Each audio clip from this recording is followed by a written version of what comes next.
রাজ্যের রাস্তাঘাট পরিষ্কার রাখতে এবার কড়া পদক্ষেপ করছে রাজ্য সরকার। এখন থেকে আর যেখানে সেখানে থুতু, পানের পিক, প্লাস্টিকের প্যাকেটের মতন ময়লা আবর্জনা আর ফেলা যাবে না। ফেললেই ফাইন। এই ফাইন ধার্য হচ্ছে সেপ্টেম্বর থেকে। তবে প্রশাসন স্পষ্ট জানিয়ে দিয়েছে যে সাধারণ মানুষের উপর এই জরিমানা হুট করে চাপিয়ে দেওয়া হবে না। তার আগে 3 মাস ধরে রাজ্য জুড়ে এখন সচেতনতা প্রচার চলবে ব্যাপকভাবে।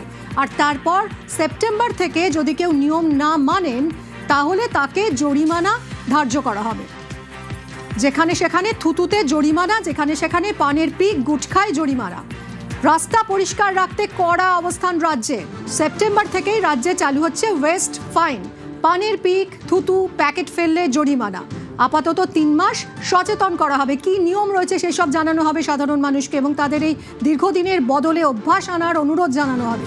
তারপর সেপ্টেম্বর থেকে নিয়ম না মানলেই জরিমানা দিতে হবে গুনে গুনে। রাস্তায় প্রতি 100 মিটারে ডাস্টবিন থাকবে। নোংরা ফেলার জন্য সব বাসে ব্যাগ থাকবে। রাজ্যে চালু হচ্ছে স্বচ্ছ অ্যাপ।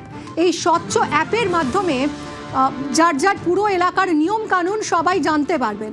শুধু তাই নয়, অ্যাপে আবর্জনার ছবি আপলোড করে অভিযোগও জানানো যাবে।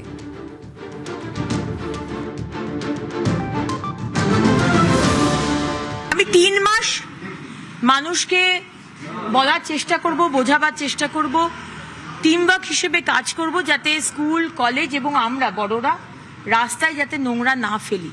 3 মাস আপনাদের সময় দেব, কিন্তু 3 মাস বাদে কিন্তু রাস্তায় ময়লা ফেলা যাবে না।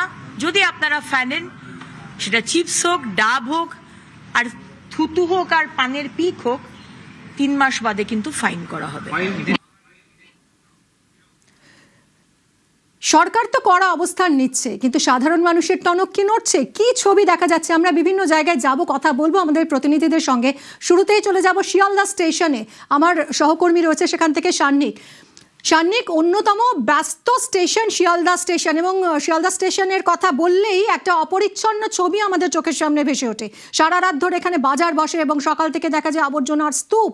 কিন্তু সরকার এবার কঠোর অবস্থান নিচ্ছে। তুমি তো অনেকের সঙ্গে কথাও বললে, তাদেরকে আদৌ টনক নড়ছে? সেই যে ছবিটা আমরা দেখি, নোংরা আবর্জনা পড়ে রয়েছে, থুতু, পিক, যত্রতত্র প্লাস্টিকের প্যাকেট, সেই ছবিটাকে আদৌ বদলাচ্ছে? মানুষ কি সচেতন হচ্ছেন?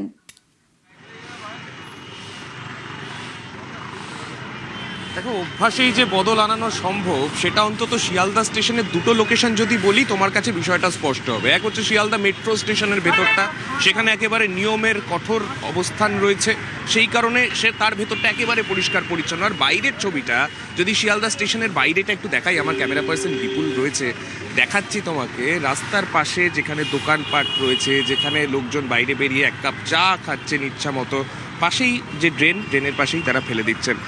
মোটামুটি এখানে যারা অস্থায়ী দোকানও করেছেন তাদের প্রত্যেকের একটা করে ডাস্টবিন তারা রাখেন। তা সত্ত্বেও ডাস্টবিনের বাইরে জিনিসপত্র এইভাবেই ফেলার অভ্যাস, সেইটাই কিন্তু শিয়ালদা স্টেশনের বাইরের এই অপরিচ্ছন্ন যে ছবিটা তার পেছনে মূল কারণ হিসেবে উঠে আসে। এবং তার পাশাপাশি যেমনটা তুমি বলছিলে, রাতভর এখানে শিয়ালদা স্টেশনের ঠিক বাইরেটাতে ফলের বাজার বসে, তার পাতা, সেই আবর্জনা, সেইগুলোর একটা স্তূপ তো রয়েছে। যদিও সকাল থেকে পুরকর্মীরা তারা ঝাড় দিয়ে চেষ্টা করেন জায়গাগুলোকে পরিষ্কার রাখতে, তবে স্বভাবতই যে সকাল থেকে যেভাবে মানুষজনও পাশাপাশি নোংরা করতে থাকেন অভ্যাসবশত, তাতে কিন্তু এই ছবিটা খুব একটা পাল্টায় না। এবার প্রশ্ন এটাই, যদি সরকার কঠোর অবস্থান নেয় তাহলে কি পাল্টানো সম্ভব? লোকজন কিন্তু বিষয়টাকে স্বাগত জানাচ্ছেন। যাদের সঙ্গে আমরা কথা বলেছি প্রত্যেকেই বলছেন অবশ্যই যদি ফাইন করা হয়, যদি একটা কঠোর অবস্থান নেওয়া হয়, সেই বিষয়টা কিন্তু আদতে শহরের জন্যই ভালো। শহরটা পরিষ্কার থাকবে, পরিষ্কার পরিচ্ছন্ন দেখাবে, তারা কিন্তু স্বাগত জানাচ্ছেন। কিন্তু তা সত্ত্বেও সেই অভ্যাসের বশে সেই পিক ফেলাটা কিন্তু একই রকমই থেকে যাচ্ছে তাদের এখনও পর্যন্ত। অর্থাৎ ফাইন করে কঠোর অবস্থান নিলে তবেই বোধহয় ছবিটা একটু হলেও পাল্টাতে পারে। একেবারে সামনে দীর্ঘদিনের অভ্যাস, এই অভ্যাস এখন বদলাতে হবে। 3 মাস সময় রয়েছে এই অভ্যাস বদলানোর জন্য। তারপর সেপ্টেম্বর থেকে যদি অভ্যাস বদলানো না যায়, যদি যেখানে সেখানে থুতু, পানের পিক ফেলা হয়, তাহলেই কিন্তু জরিমানা। পালা বদলের বাংলায় স্বচ্ছতায় কড়াকড়ি রাজ্য প্রশাসনের। সরকারের এই হুঁশিয়ারিতেও কি টনক আদৌ নড়ছে? চলুন এসপ্ল্যানেডের ছবি দেখি। শহরের প্রাণ কেন্দ্র এসপ্ল্যানেড, সেখান থেকে রয়েছে আমার সহকর্মী প্রীতি। প্রীতি, মানুষ কিভাবে নিচ্ছেন এই সরকারের কঠোর অবস্থান? কি ছবি আজ ওভারঅল তুমি দেখছো এসপ্ল্যানেডে? দেখো মিমি, কিছুদিন আগেই পালাবদলের ঘটনা ঘটেছে এবং মানুষ যে আদব কায়দায় এতদিন ধরে রয়েছেন সেই আদব কায়দা একেবারে বদলে ফেলতে হবে। স্বচ্ছ ভারতের পর স্বচ্ছ কলকাতার পথে হাঁটছে বিজেপি সরকার এবং রাজ্যের প্রথম বিজেপি সরকার, যারা কিন্তু স্পষ্টত মানুষকে সময় দিয়ে দিচ্ছে। শুধু মানুষকে নয়, পুরসভার কর্মী, পুরসভা যারা কাউন্সিলর রয়েছেন, যারা পুরসভার হয়ে কাজ করেন, তাদেরকে কিন্তু বলে দেওয়া হচ্ছে যে হাতে 3 মাস রয়েছে। এই 3 মাসের মধ্যে তাদেরকে বুঝে নিতে হবে তাদেরকে ঠিক কি করতে হবে, ঠিক কি করতে হবে না। তোমাকে একটা ছবি দেখাবো মিমি, একটা মেট্রো স্টেশনের বাইরে এই ছবি কিন্তু একেবারে শোভনীয় নয়। সেটা হচ্ছে পানের পিক যেমন তেমন করে ফেলা রয়েছে এবং এই পিক দেখলে তুমি বুঝতে পারবে যে এটা কিন্তু দীর্ঘদিনের, একদিনের কিন্তু ছবি নয়।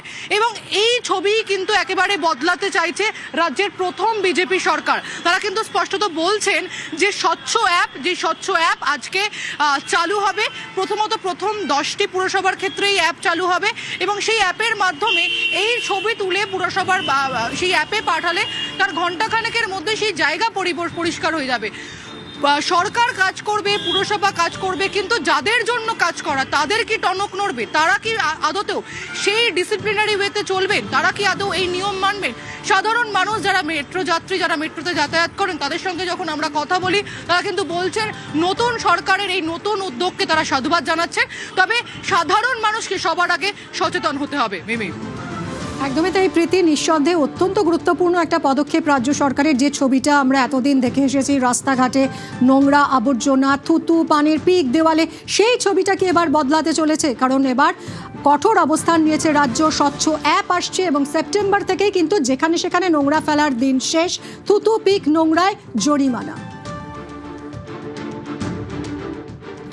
ডিসিশন তো ঠিকই আছে এটা, কারণ যদি চারদিক নোংরা থাকে তো এটা সবাই কষ্ট হয়, এতে আমার কষ্ট, পাবলিকের সবাই কষ্ট হয়। এটা ঠিকই ডিসিশন নিয়েছে। এগুলো তো একদম ঠিক, রাস্তাঘাটে পানের পিক ফেলাটা তো উচিত না। সরকারের এই উদ্যোগ অর্থাৎ ফাইন দেওয়ার, নাগরিক হিসেবে কি সচেতনতা বাড়াবে? হ্যাঁ, আমি চাইছি রাস্তাঘাট মানে পরিষ্কার থাকুক, পানের পিক যেন কেউ না ফেলে। এটার দিকে আমি একদম ঠিক। বাদুড়িয়ায় তৃণমূল পুরপ্রধানের জমিতে টাকার চাষ আপনাদের দেখিয়েছিলাম, আর এবার আপনাদের দেখাবো মচলনপুরে তৃণমূল নেতার জমিতে অস্ত্রের চাষ। তৃণমূল নেতার জমি থেকে উদ্ধার প্রচুর আগ্নেয়াস্ত্র। ধৃত উত্তর 24 পরগনা জেলা পরিষদের কর্মাধ্যক্ষ সহ 2 কর্মাধ্যক্ষের ভাইয়ের জমি থেকে উদ্ধার আগ্নেয়াস্ত্র। ধৃত দাদা ভাইকে জেরা করেই অস্ত্রের হদিশ পায় পুলিশ। উত্তর 24 পরগনার মচলনপুরের শক্তিনগর এলাকার এই ঘটনা।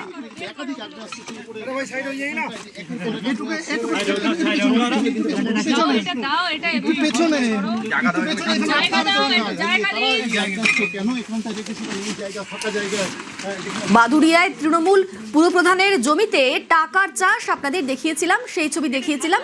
এবার দেখাচ্ছি মচলনপুরে তৃণমূল নেতার জমিতে অস্ত্রের চাষ। তৃণমূল নেতার জমি থেকে উদ্ধার প্রচুর আগ্নেয়াস্ত্র। সেই দুটো ছবি দেখতে পাচ্ছেন। টাকার বস্তা নিয়ে যাওয়া হচ্ছে বাদুড়িয়া থেকে উত্তর 24 পরগনার বাদুড়িয়া, যেখানে বস্তার পর বস্তা টাকা উদ্ধার হয়েছে জমির